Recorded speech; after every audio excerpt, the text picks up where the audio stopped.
Hello everyone, स्वागत है आप सभी का जीएसवीपी यूट्यूब चैनल पर। मैं हूं देवाशीष और आज के इस वीडियोस में हम जानेंगे कॉलीथीसियासिस के बारे में। What is the cholelithiasis? Cholelithiasis का हम यहाँ पर इंट्रोडक्शन देखेंगे। इसके बाद हम इसका क्लासिफिकेशन देखेंगे, मीन्स इसके कौन कौन से टाइप्स हैं। टाइप्स के बाद हम देखेंगे इसका causes and risk factor. After causes and risk factor हम जानेंगे इसके साइन एंड सिम्टम के बारे में, कौन कौन से साइन एंड सिम्टम हमको यहाँ पर होते हैं, राइट। देन हम बात करेंगे इसके क्लिनिकल मैनिफेस्टेशन यानी कि साइन एंड सिम्टम के बारे में, डायग्नोस्टिक इवोल्यूशन के बारे में, एंड फाइनली हम बात करेंगे मैनेजमेंट के बारे में, जिसमें हमारा आएगा surgical management as well medical management के बारे में भी हम साथ ही साथ बात करेंगे, राइट। तो चलिए लेक्चर को हम शुरू करते हैं। फर्स्ट वन हम यहाँ पर देखेंगे introduction of the cholelithiasis. Cholelithiasis का इंट्रोडक्शन क्या है? अर्ली लेक्चर में हमने सिस्टाइटिस के बारे में पढ़ चुके थे, जिसमें हमने देखा था जो हमारी कॉमन वाइल डक्ट है, जिसमें हमारा स्टोन होना, स्टोन होने की वजह से इन्फ्लामेशन होना, स्वेलिंग होना, ब्लड आपका वाइल फ्लो में ऑब्स्ट्रक्शन होता है, जिसकी वजह से अर्लियर लेक्चर में हमने इसके बारे में जान चुके हैं।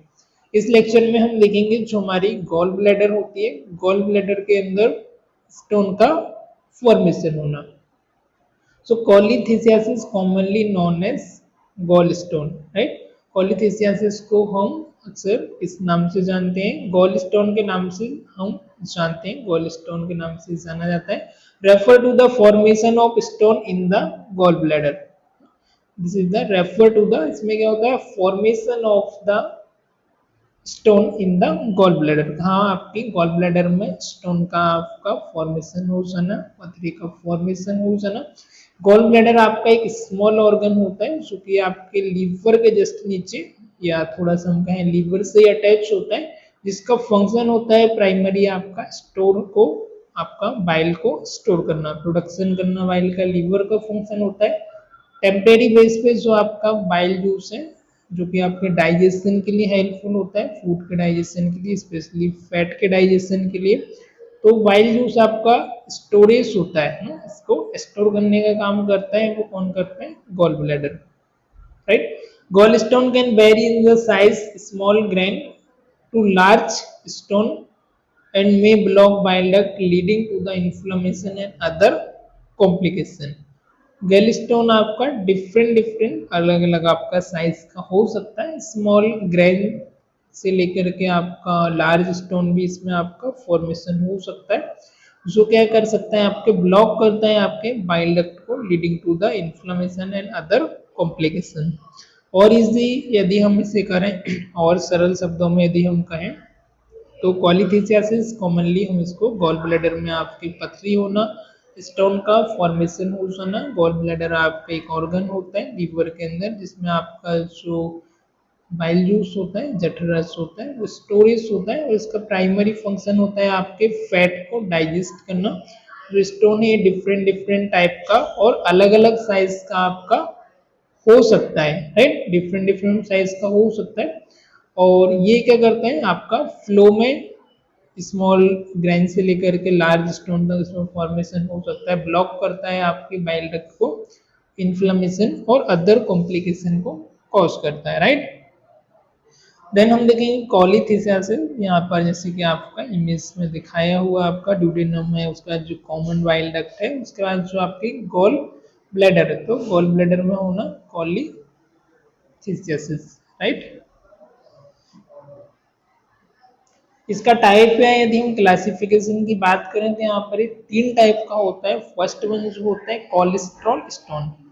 अब इस टाइप के जो स्टोन फॉर्मेशन होता है, इसमें आपका कोलेस्ट्रॉल की वजह से होता है, इनको हम बोलते हैं कोलेस्ट्रॉल स्टोन। उसके बाद जो आपका पिगमेंट है, पिगमेंट मीन्स आपके बाइल की वजह से हो रहा है, तो उनको हम पिगमेंट स्टोन बोलते हैं। थर्ड जो टाइप आता है इसमें मिक्स आता है, कोलेस्ट्रॉल की वजह से भी, कोलेस्ट्रॉल का भी इसमें मिक्स है, एज वेल इसमें पिगमेंट का भी मिक्स है।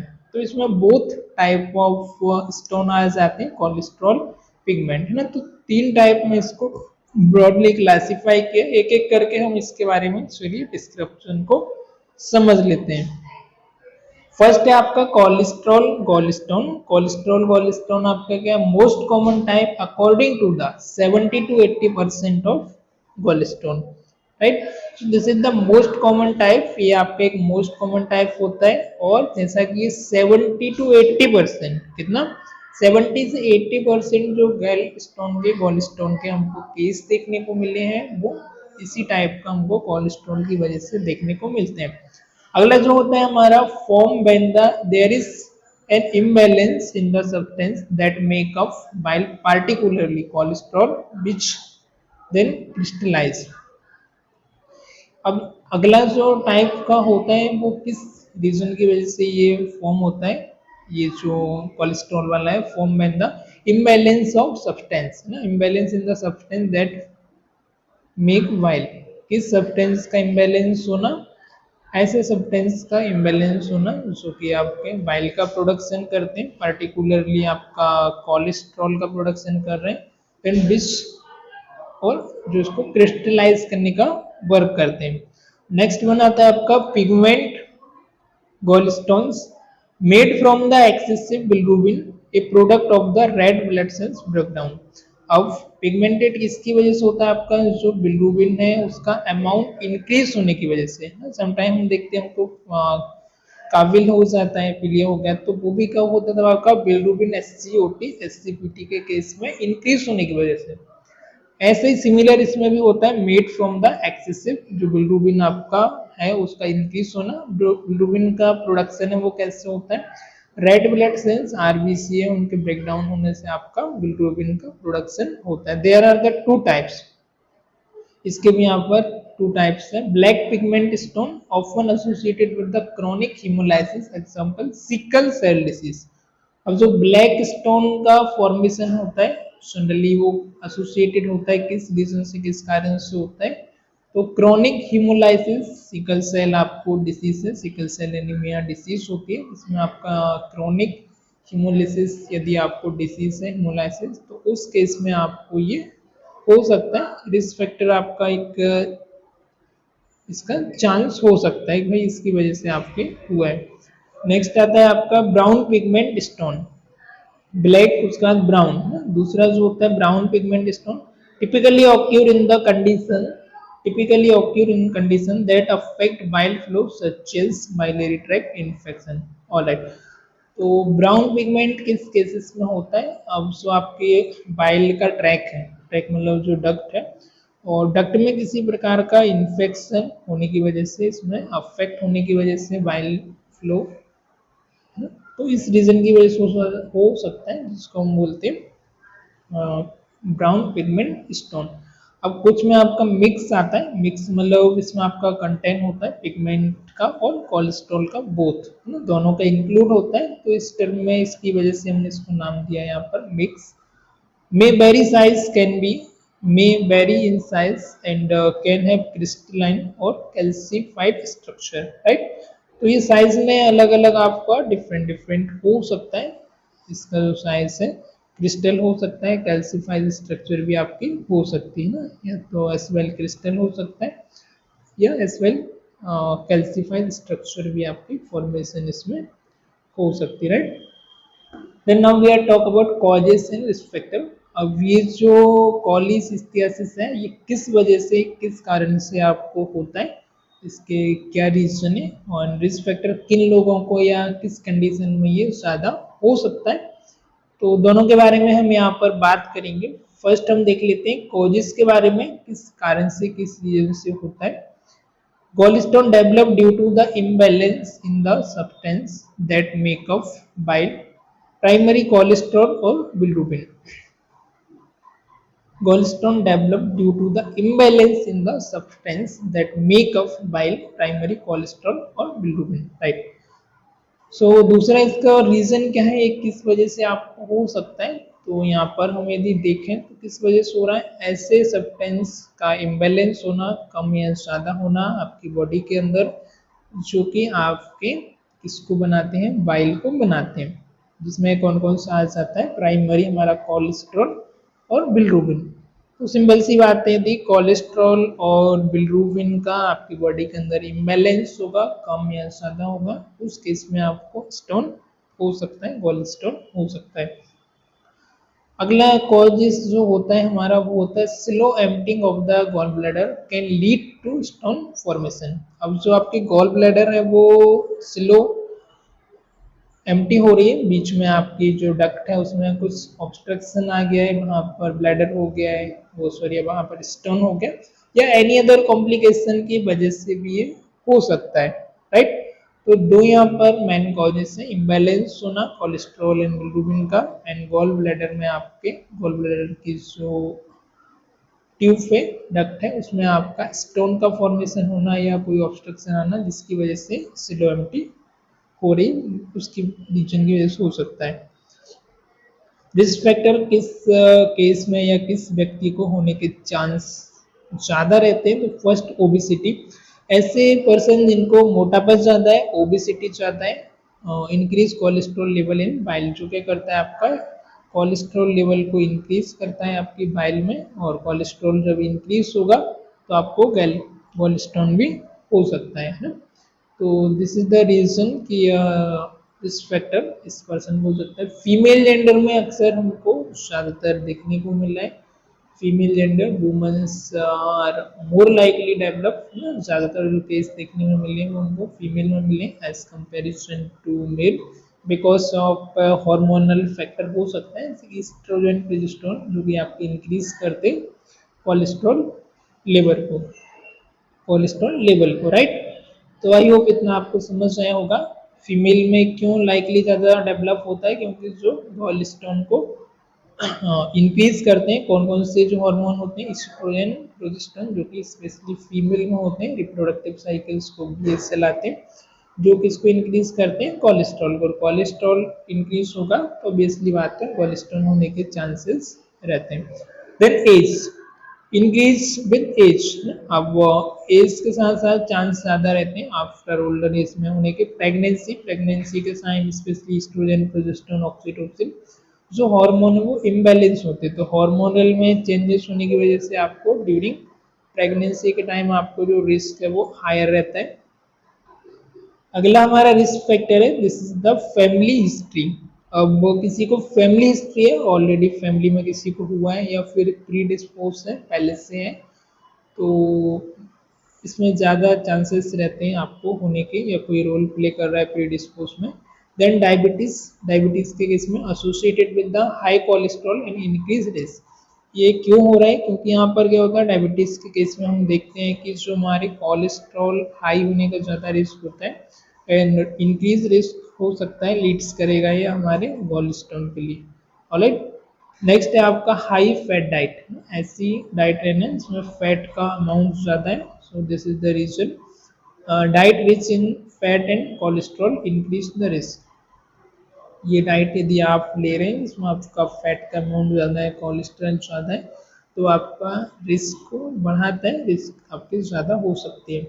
अगला हमारा लीवर डिसीज, कुछ यदि आपको लीवर डिसीज है जैसे कि आपका लीवर सिरोसिस होना, हेपेटाइटिस होना, देन इंक्रीज बिलिरुबिन प्रोडक्शन होना, ऐसी कोई डिसीज है जिसमें आपको बिलिरुबिन का प्रोडक्शन वो इंक्रीज हो रहा है, रेस हो रहा है, तो उस केस में हो सकता है जो कि लीड्स करता है, रेस करता है हमारे पिगमेंट को, और पिगमेंट स्टोन को रेस करने का इसका रोल होता है। किस रीजन से हो सकता है, increase production of the bilirubin. Next जो कॉज हमारा रैपिड वेट लॉस ना, हमारा वेट लॉस ज़्यादा हो रहा है, cause the liver secrete hormone cholesterol into bile. एक रैपिड वेट लॉस होने की वजह से जो क्या करता है हमारा कोलेस्ट्रॉल को सीक्रेट करता है हमारी बाइल में, so this is the reason behind, एक ये रीजन भी हो सकता है। देन हम बात करेंगे क्या क्या साइन सिम्टम पेशेंट को हो सकते हैं, जिस पर्सन को कोलेस्ट्रॉल कोलेस्ट्रॉल हुआ है उस पेशेंट को। तो अक्सर ज़्यादातर केस में या ज़्यादातर पर्सन को देखा गया है कि ये एसिम्टोमेटिक होता है। एसिम्टोमेटिक मीन्स कि हमको कोई सिम्टम वहाँ पर ज़्यादा नज़र नहीं आते, बट जब तक सिम्टम आते हैं थोड़ा सा टाइम हो जाता है, और जब सिम्टम्स आते हैं specially biliary colic and gall bladder attack की वजह से आते हैं आपका, इन्फ्लामेशन होने की वजह से, गॉल ब्लैडर अटैक की वजह से आते हैं। तो क्या क्या सिम्टम होते हैं? फर्स्ट आता है आपका एब्डोमिनल पेन। एब्डोमिनल पेन कैसा होगा आपका? Sudden intense pain in the upper right abdomen और epigastric region often after eating fatty food। एकदम आपको इंटेंस पेन होगा, और इंटेंस पेन आपको कहाँ पर होगा? राइट आपके अपर क्वाड्रेंट में। जैसे कि हमने एब्डोमेन का अपने फर्स्ट ईयर में 9 रीजन देखे होंगे और आपने 4 एब्डोमेन के क्वाड्रेंट देखे होंगे। तो राइट अपर जो क्वाड्रेंट है उस रीजन में आपको उस जगह पर आपको देखने को मिल जाएगा। जैसे कि हम यहाँ पर मान के चलते, दिस इज आपका राइट अपर क्वाड्रेंट हो गया, राइट। तो इस रीजन में आपको देखने को मिल जाएगा। आपको मर्फी साइन देखने को मिल जाएगा। जब आप पाल्पेट करके देखोगे तो आपको वहाँ पर पेन एंड टेंडरनेस आपको दिखाई देगी। स्पेशली आपको पेन होगा जब आप पाल्पेट करोगे, कंप्रेस करोगे उस केस में, राइट। तो आई होप इतना क्लियर हुआ होगा। सडन इंटेंस पेन होगा, अचानक से आपको पेन होना शुरू हो जाएगा और पेन आपका रेडिएट करेगा आपके राइट अपर क्वाड्रेंट टू आपके शोल्डर की तरफ, बैक ऑफ द शोल्डर की तरफ आपका जो पेन है वो आपको रेडिएटिंग पेन होगा, अपर क्वाड्रेंट रीजन में होगा, इपिगैस्ट्रिक रीजन में होगा। आफ्टर कब होगा? ईटिंग फूड, ऐसा खाना खाने के बाद आपको होगा ना। तो this is the case. Fatty food लेने के बाद आपको ज़्यादा हो सकता है। नोजिया एंड वॉमिटिंग होना typically associated with the gall bladder attack. Gall bladder attack की वजह से नोजिया वॉमिटिंग हो सकता है। इंडाइजेशन हो सकता है, sensation of feeling of fullness होना, सेंसेशन ऑफ फुलनेस होना, ब्लॉटिंग आफ्टर खाना खाने के बाद पेट आपका फूलना, जॉइंडिस होना, येलोइश ऑफ द स्किन होना, काबिल जिसको हम बोलते हैं, आपकी स्किन येलो हो जाना, आइस येलो होना, नेल्स येलो होना। क्यों हो रहा है? When the stone block the bile duct, जो स्टोन है वो बाइल डक्ट को क्या कर रही है? ब्लॉक कर रही है। उस केस की वजह से ये हो सकता है। फीवर एंड चिल होना, फीवर एंड चिल में indicate infection such as cholecystitis. Fever और चिल हो रहा है तो उस केस में आपको इन्फ्लेमेशन और इन्फेक्शन इंडिकेट कर रहा है, वो कॉलीसिस्टाइटिस को इंडिकेट कर रहा है। तो उसका भी आपको ध्यान रखना है। Clay colour stool in and dark urine, अगला जो है वो आपका स्टूल होगा वो क्ले कलर का होगा और यूरिन है डार्क आना शुरू हो जाएगा। देन ड्यू टू द इस रीजन की वजह से bile duct obstruction affecting bile flow, bile flow में अफेक्ट हो रहा है। येलो की जगह क्या हो गया? आपका डार्क कलर का, मिट्टी के जैसे कलर का आना शुरू हो गया। नेक्स्ट हम बात करेंगे डायग्नोस्टिक इवैल्यूएशन में कौन कौन से वो टेस्ट है जो हम कर सकते हैं डायग्नोस्टिक में। तो फर्स्ट है USG ultrasound, this is the common test होता है, इफेक्टिव डायग्नोस्टिक टूल होता है for detecting gall stones. Next one हमारा CT scan. CT scan help करता है हमको आइडेंटिफाई करने के लिए कॉम्प्लिकेशंस वगैरह या अदर एसोसिएटेड कॉम्प्लिकेशन तो नहीं है। पूरी तरीके से हम इसे इन्फ्लेमेशन एंड परफोरेशन को भी विजुलाइज कर सकते हैं। जब आप यूएसजी कराओगे तो कुछ यहाँ पर आपको इस तरीके से विजिबल होगा। गॉल स्टोन आप यहाँ पर देख पा रहे होंगे, जैसा कि छोटा सा यहाँ पर गॉल ब्लैडर के अंदर 2 स्टोन दिख रहे हैं। This is the gall stone, this is the imaging finding of ultrasound. Ultrasound में आप इस प्रकार का दिखाई दे सकता है। ओके, नेक्स्ट आप देखेंगे स्कैनिंग में तो यहाँ पर आपको स्टोन दिख रहे होंगे वाइट वाइट कलर के, this is the stone. Alright, endoscopic ultrasound कराएंगे, इसमें हम डिटेक्ट करेंगे स्टोन को, बाइल डक्ट को डिटेक्ट करेंगे। And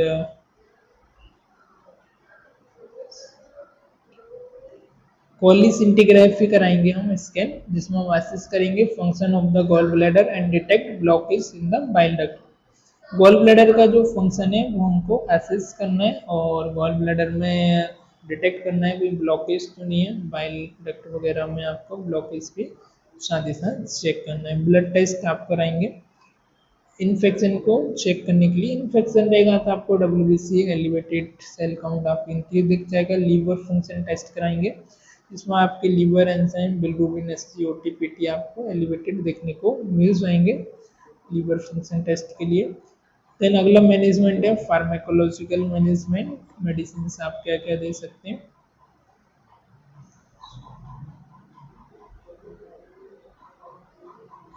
अर्सोडिऑक्सिकोलिक acid first pharmacological management है अरसो डीऑक्सीकोलिक एसिड में use to dissolve small cholesterol. इसका हम क्यों यूज करते हैं, हमारा स्मॉल कोलेस्ट्रॉल को डिसॉल्व करने के लिए, स्टोन को डिसॉल्व करने के लिए in patient who can not undergo surgery. ऐसे पेशेंट जिनकी हम, अब जब भी हमारा मैनेजमेंट की बात आती है, दो तरीके का हमारा मैनेजमेंट होता है, कंजर्वेटिव मैनेजमेंट, सर्जिकल मैनेजमेंट और symptomatic management, right.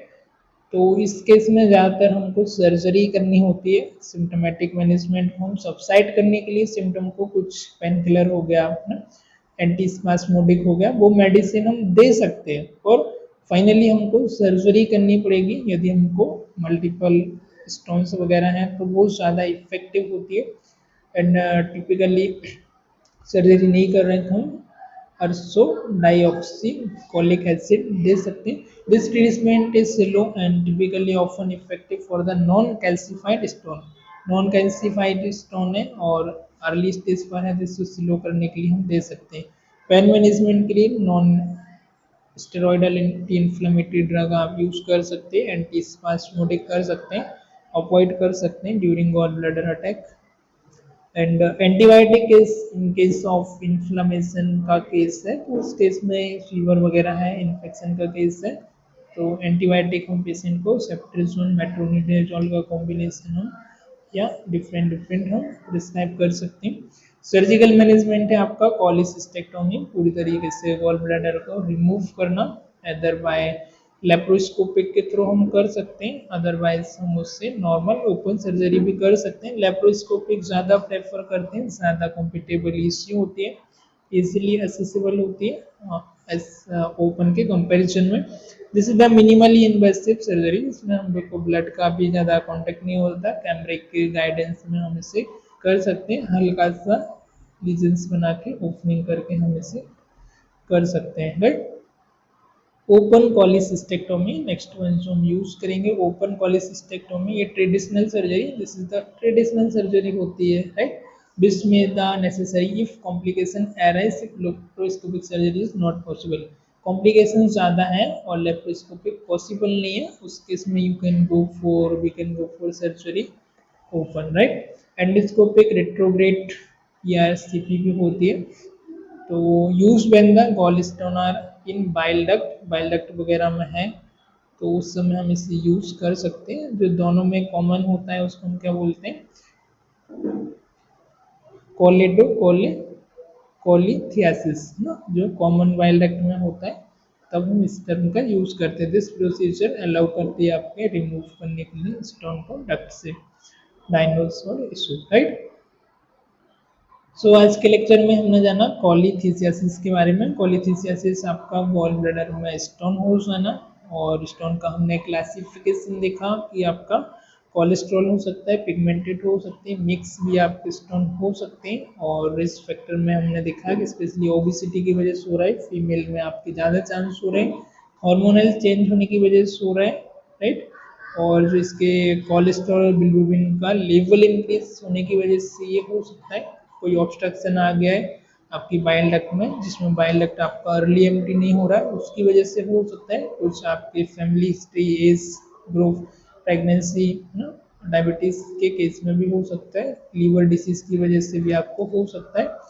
Clinical manifestation कुछ मैनी केसेस में तो देखने को मिलते हैं, और आफ्टर बाद में जब देखने को मिलते हैं तो स्पेशली एब्डोमेन पेन होना, नोसिया होना, इंडाइजेशन होना, स्वाइनिस होना, फीवर एंड चिल होना, इस तरीके के आपको सिम्टम देखने को मिलते हैं। डार्क यूरिन होना, क्ले स्टूल होना। डायग्नोस्टिक में मोस्ट इफेक्टिव है ultrasound, CT scan, and this is the imaging finding करा के हम इससे फार्माकोलॉजिकल जो हमारा मैनेजमेंट है, यूरो डाइऑक्सीकोलिक एसिड और जो मेन होता है वो इसमें सर्जरी हमारी प्रेफर करते हैं। यदि हमको थोड़ा बहुत सबसाइड करना है तो हम इससे स्लो करना है तो ले सकते हैं।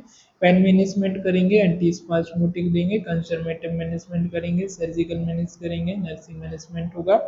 सर्जरी में आपका कॉलिसिस्टेक्टोमी होगी, लेप्रोस्कोपिक कॉलिसिस्टेक्टोमी होगी, रिमूवल करना। So it's all about the colethesis. I hope आज का लेक्चर आपको पसंद आया होगा. If you any doubt, any queries, you can message me or leave your comment in comment box. Thank you for watching. Keep doing, keep signing, keep learning. Bye bye.